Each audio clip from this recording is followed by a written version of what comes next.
Olá, você está no canal Um Conto por um Ponto. Eu te convido a curtir, a comentar, a compartilhar e se inscrever no nosso canal. Em casa, o meu pai já havia estabelecido quais seriam as nossas profissões quando crescêssemos. Meu irmão Flávio seria médico, a Lisandra, professora, a Kátia, enfermeira e eu advogado. O sonho do papai era ver os filhos formados. E o curioso era que ele chamava o Flávio de doutor, a Lisandra de professora, a Kátia de enfermeira e a mim de seu advogado. E mamãe dizia que o papai só podia estar maluco em se referir aos filhos daquele jeito. Mas ele, na sua crença, dizia que só estava transportando o que estava no mundo espiritual para um mundo material e que as palavras precisavam ser ditas para não serem esquecidas. E assim ele fez por anos. Nosso pai havia recebido como herança de seu padrinho um pedaço de terra com apenas um barracão, e ele tornou esse lugar um lugar frutífero. Tudo que ele plantava pegava. Meu pai tinha habilidade para fazer muitas coisas, e ele, com a ajuda da mamãe, construíram a nossa casa. E não foi qualquer casa não, foi um bigs de um casarão. A nossa situação financeira não era ruim, pois consumíamos tudo o que a nossa terra produzia. Na nossa mesa nunca faltava alimento e, inclusive, a mamãe compartilhava muitas coisas do que plantávamos com a família dela. Sinceramente, em casa, a abundância rolava solto. Papai tinha ajudantes, mas fazia questão de nos colocar para ajudar, nem que fosse para carregar uma pá de terra. E depois de um longo dia de trabalho, ele ainda encontrava tempo para revisar a tabuada conosco. E se errássemos, tínhamos que repetir a tabuada errada pelo menos 10 vezes. Bom, morávamos em Goiás. E como bons goianos, sempre muito hospitaleiros, meu pai abrigou um primo da minha mãe, o Orismário, que havia ficado desempregado e sem dinheiro para pagar o aluguel. Como na família, ninguém quis estender a mão para ele, pois diziam que o Orismário era espaçoso. O meu pai sentiu pena do pobre e permitiu que o Orismário morasse conosco. O combinado entre eles foi que o Orismário trabalharia no plantio e, além de ter casa e comida garantida, ele também teria um salário. E esse primo foi muito falastrão, prometeu fazer isso e aquilo, afirmou que estava cheio de disposição nos olhos e que o meu pai não iria se arrepender de tê-lo deixado morar conosco. O Orismário não cumpriu nada do combinado. Ele estava mais interessado em dormir e levantar a hora que bem quisesse. E pior ainda, às 5 da tarde, saía para farrear e só voltava de madrugada. E aquela situação deixou meu pai furioso. E um dia ele explodiu com o Orismário, dizendo que se ele ainda quisesse ter um lugar para morar, que tomasse gosto pelo trabalho, ou caso contrário, a porta da rua era a serventia da casa. E o primo se desculpou, dizendo que levaria o trabalho mais a sério e que realmente se empenharia a fazer o que haviam combinado. E com muito esforço, mas com muito esforço mesmo, o Orismário conseguia se levantar às 10 para o trabalho E assim que ele via o papai, prometia para todos os santos que no dia seguinte iria chegar mais cedo. Mas esse cedo nunca chegava. O que o primo realmente gostava era de curtir a noite. E depois do trabalho, ele apenas trocava roupa e pedia para os meus pais não esperarem por ele, pois provavelmente só retornaria no dia seguinte, no horário do trabalho. E meu pai dava o alerta, dizendo que se o Orismário não aparecesse para trabalhar, nem precisava voltar mais. Mas mesmo atrasado, o Orismário sempre aparecia. Ele enrolava com uma coisa aqui, outra ali, e assim o dia dele ia passando. Sabe, o papai começou a perceber que as galinhas estavam desaparecendo. E ele perguntou aos ajudantes o que estava acontecendo, mas ninguém sabia responder. E aquilo deixou ele encucado. E um dia ele comentou isso dentro de casa. E o meu primo inventou uma história sobre possíveis lobos-guará, que uma vez, em uma fazenda onde ele trabalhava, os lobos invadiram e causaram estragos enormes. E além de devorarem os animais, também destruíram toda a plantação.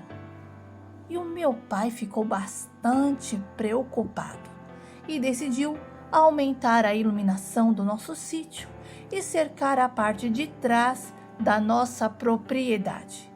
Investiu uma boa quantia nisso, viu? Tudo visando a segurança dos nossos animais e a nossa também. O papai compartilhou o assunto com os vizinhos e todos ficaram em alertas. A presença de um lobo na região era uma preocupação, não tanto por ataques a humanos, porque os animais eram as presas mais fáceis.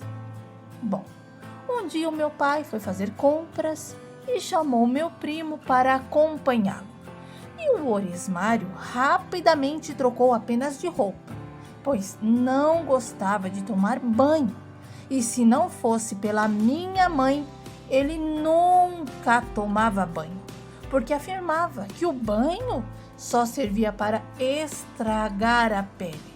E ele queria manter a pele bonita sem precisar de água e sabão. Como resultado, o primo Orismário cheirava a suor e quando ele entrava em casa, ninguém suportava o cheiro horrível que vinha debaixo dos braços dele. Enfim, foi nesse dia que o meu pai descobriu que o primo Orismário estava vendendo as nossas galinhas. Assim que a mulher que costumava comprar galinhas dele se aproximou perguntando se poderia levar 2 ainda naquele dia, o Orismário tentou se fazer de desentendido. Mas a farsa já havia sido descoberta. E o meu pai foi quem respondeu à mulher dizendo que o primo não vendia mais galinhas e sugerindo que ela procurasse outro fornecedor. Depois que a mulher se foi, o primo Orismário até chorou e admitiu para o papai que vendeu as galinhas porque estava desesperado por dinheiro e que tinha feito alguns negócios por fora. E só o que estava recebendo não estava sendo suficiente para suas necessidades. E o meu pai não disse absolutamente nada. Permaneceu em um silêncio total. Eles fizeram as compras, voltaram para casa e assim que chegaram, papai chamou o Orismário, mamãe, nós e começou a falar. Aqui está minha mulher e meus filhos. Eles são prova de que abri a minha casa de coração para você. Quando ninguém quis estender a mão, rotulando Você despaçoso? Eu te dei o meu melhor. Você, Orismário, comeu o mesmo que meus filhos e a minha esposa. Dormiu na melhor cama, no meu melhor quarto, e não soube dar valor a isso. Ainda assim, me apunhalou pelas costas vendendo minhas galinhas às escondidas. Orismário, que falta de consideração! Portanto, é com o coração apertado que eu peço para você pegar as suas coisas e sumir da minha casa, porque eu não suporto gente mentirosa. Mas o primo Osmário disse que não tinha para onde ir, e papai respondeu que ele deveria ter pensado naquilo antes. E quando o Orismário terminou de fazer as malas e pediu para o papai levá-lo até a cidade, o meu pai respondeu que não iria levá-lo. E o Orismário então ressaltou que a caminhada era longa e que se fosse a pé, só chegaria na cidade na manhã seguinte. Mas papai afirmou que aquilo não era um problema dele e que toda aquela caminhada seria bom, pois assim Orismário teria tempo para refletir sobre a besteira que havia feito. Estava na cara que o papai fez aquilo com o coração apertado. E o meu primo Orismário foi embora e nunca mais apareceu em casa. Porém, tempos depois, ficamos sabendo que ele tinha se casado com uma mulher aposentada e estava vivendo às custas dela. Isso tudo eu sei porque os meus pais gostavam de nos contar as coisas que aconteciam para nos preparar para a vida e aprender com as experiências de vida deles. Meus irmãos, assim que concluíram o ensino médio, iniciaram imediatamente os estudos universitários. Flávio mergulhou de cabeça na medicina e descobriu seu talento para a área. Enquanto isso, Lisandra e Kátia dedicaram alguns meses em seus cursos. Porém, ao perceberem que se interessavam pelo campo de atuação uma da outra, reuniram coragem para conversar com o papai sobre seus verdadeiros desejos profissionais. E o meu pai as apoiou plenamente, priorizando o fato de que elas estavam no caminho desejado por ele. Por ser o caçula e ainda não ter concluído os meus estudos, continuei trabalhando com o meu pai. E confesso que me apaixonei pela terra, pelo cultivo, pela agricultura. E comentei com o papai que eu não gostaria de ser advogado, e sim alguém que mexesse com a terra, que pudesse implantar tecnologia, solucionar alguns problemas e muitas outras coisas mais. Porém, o meu pai me disse para não continuar com aquele pensamento e afirmou que ele havia criado um filho para ser doutor e não um trabalhador rural. Ele argumentou que aquilo não era para mim, que eu merecia um mundo, merecia ser chamado de doutor, falar bonito e conversar com as pessoas importantes e principalmente traçar um caminho diferente dele. E eu não podia sequer tocar mais no assunto. E fui crescendo reprimido, e toda vez que eu pensava em cursar algo que não queria, ficava revoltado. Conversei com a minha mãe sobre o assunto e ela me garantiu que ser advogado era bem melhor do que trabalhar debaixo de um sol escaldante o tempo todo. E pediu para eu aproveitar a oportunidade, pois poucos eram naquelas bandas que tinham a oportunidade que eu e os meus irmãos estávamos tendo. E antes de iniciar o curso de Direito, eu ainda tentei conversar com o meu pai, mas ele simplesmente me disse para eu realizar o sonho dele, que um dia, talvez não naquele momento, eu iria agradecer. Não teve o que fazer, e para não causar um desgosto ao meu pai, eu fiz a vontade dele. À medida que o tempo passava, eu descobri que menos vontade tinha de ser advogado. O único lado bom e positivo de cursar direito foi que conheci a Marília, que hoje é a minha esposa. Porém, para mim, de resto, foi apenas uma perda de tempo. Eu sabia o que queria para mim. Por isso, qualquer oportunidade que eu tinha, lá estava eu, no meio dos trabalhadores, e quando meu pai me via com as mãos na terra, ele me gritava. E quando eu me aproximava, ele dizia: "Seu advogado, não perca seu tempo mexendo nessa terra. Vai estudar um pouco, vai ler sobre as leis. Eu não quero que você, meu filho, desfoque." Meus irmãos tiveram a oportunidade de sair de casa para estudar em outra cidade. Mas comigo foi diferente. Meu pai não me deixou seguir sozinho. Ele argumentava que eu poderia ser influenciado por outras pessoas e me chamava de cabecinha fraca. Mas tudo isso era apenas o medo de eu não seguir a carreira dos sonhos dele. E eu estudei na melhor faculdade de Direito de Goiás. Minha irmã Lisandra terminou o curso para a alegria do nosso pai e depois começou a trabalhar na área, mas logo em seguida engravidou e em poucos meses se casou com o Djalma e teve o Sandrinho. A Kátia se mudou de Goiás após conseguir um emprego como professora em uma escola em outro estado. O Flávio, antes de concluir o curso de medicina, engravidou uma moça e chegou em casa cheio de si, dizendo que não era obrigado a assumir a criança. Ele argumentou que não tinha condições financeiras para assumir ninguém e que jamais iria pedir para o papai ajuda na pensão da criança, deixando a responsabilidade para a moça resolver por conta própria.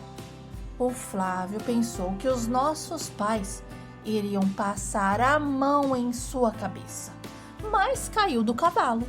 Como nosso pai era justo, ele perguntou para o Flávio o que passava na cabeça dele para engravidar a moça e depois deixá-la abandonada como se fosse uma cadela no cio, e que ele não era homem de saber que o filho havia feito coisa errada e ficar quieto. O meu irmão tentou justificar e disse que a prioridade era o curso e que, se ele assumisse a moça e a criança, talvez não conseguisse terminar a faculdade. O Flávio tentou induzir o papai a ficar do lado dele, mas o meu pai não era homem de ser induzido e por isso ele foi firme com o meu irmão e disse que, quanto à faculdade, ele iria continuar pagando como sempre fez, mas bancar a criança e a mulher seria um problema dele e ele teria que dar conta disso, pois de forma alguma ele iria aceitar saber que tinha uma criança com o sangue dele correndo pelas veias abandonada. O Flávio chorou e confessou que amava outra mulher e que aquela era apenas um passatempo, alguém que só servia para aliviar as tensões dele. E pediu ao papai que não o forçasse a tomar uma decisão que ele não estava pensando em tomar. Independente de ser passatempo ou não, não houve alternativa para o Flávio. Papai resolveu a situação com os pais da moça e combinou que, enquanto ele estivesse cursando a faculdade, as famílias se uniriam para garantir que não faltasse comida para ele, para a moça e para a criança. E por conta disso, o Flávio ficou um bom tempo sem aparecer em casa. No entanto, à medida que seu coração se acalmava, Ele foi percebendo que aquela tinha sido a melhor decisão de toda a sua vida e ele foi voltando aos poucos. Atualmente, o meu irmão exerce a profissão de médico urologista e permanece casado com a Mônica. Além do Ian, eles também tiveram o Cauã. Quando eu concluí o meu curso de Direito, o meu pai chorou, fez uma festa e disse que agora poderia descansar, pois todos os filhos estavam formados e seu sonho havia sido realizado. Realmente, ele não havia dito nenhuma bobagem. Todos nós estávamos formados e o sonho dele foi realizado. Por isso, assim que peguei o meu diploma e cheguei em casa, abracei o papai e disse: aqui está o seu sonho, o sonho que o Senhor cultivou a vida toda. Obrigada, meu pai, por me ensinar a ser o homem que sou hoje. Por isso, aqui está o seu diploma. Papai, orgulhoso e feliz, me abraçou, me elogiou e perguntou se eu estava pensando em continuar trabalhando no escritório onde eu fazia estágio. E foi aí então que eu respondi que não iria seguir a carreira do direito, pois já estava realizado o sonho dele e que agora era a hora de realizar o meu. Meus pais não entenderam absolutamente nada, mas eu estava entendendo tudo e decidindo a não ir mais além. Papai todos os dias falava na minha cabeça, afirmando que eu estava desperdiçando uma boa profissão, mas finalmente consegui explicar para ele que nada me fazia mais feliz do que estar ali, mexendo na terra, e que não iria mais aceitar que ele ditasse o que eu deveria fazer ou não fazer. Por isso, após realizar o sonho dele, decidi que era hora de seguir o meu caminho e começar a realizar o meu sonho. Além do mais, cada um tem sua própria missão. E iniciei os meus estudos em agronomia. Conforme eu fui colocando em prática as coisas que eu aprendia, o meu pai foi percebendo que realmente eu havia me encontrado e mudou o pensamento. Ele me elogiava, dizia aos parentes e amigos que até para mexer na terra tinha que ter diploma. Papai mudou da água para o vinho e durante esse período, Marília e eu começamos a namorar. E meu pai ficou encantado com a minha namorada por sua profissão de advogada. E quando nos casamos, no dia do nosso casamento, depois que eu havia dito sim para ela e ela sim para mim, papai enfatizou que as palavras tinham muito poder e que a vida toda ele havia profetizado que na família dele haveria um advogado. E essa palavra se cumpriu. Hoje sou agrônomo com muito orgulho.